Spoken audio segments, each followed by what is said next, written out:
volonté de faire découvrir un site, une organisation, un territoire, donc à une quarantaine donc, de personnes qui ne connaissaient pas forcément ce département. Alors ça a permis bien sûr de découvrir une partie du Cantal, on va dire l'emblématique, donc Puy-Marie, au travers de laquelle un certain nombre d'épreuves se sont déroulées.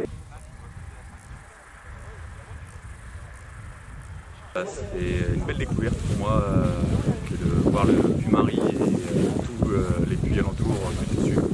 De très bonnes conditions de vol, vraiment de beaux paysages et puis un bon état d'esprit aujourd'hui. Donc ce soir, posé heureux. Une aérologie donc, qui est un peu différente de celle des massifs alpins.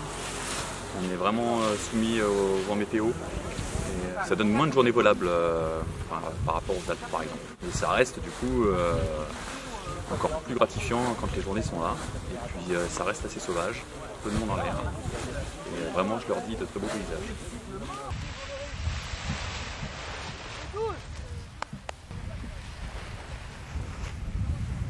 Alors moi le Cantal c'est un département que je ne connaissais pas du tout, c'est la première fois que je viens.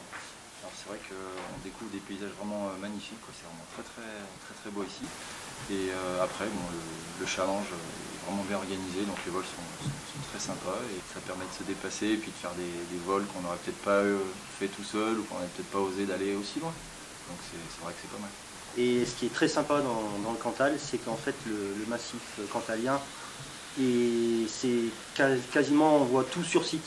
Il est beaucoup moins étendu que le massif alpin, donc on peut vraiment faire des vols très ludiques et avoir une vision d'ensemble de ce qu'on va avoir à parcourir. Il y a pas mal de gens qui viennent pour voler et c'est vraiment un département qui mérite d'être connu pour ses sites naturels et puis pour ses fromages et puis sa gastronomie aussi. Allez, Marco!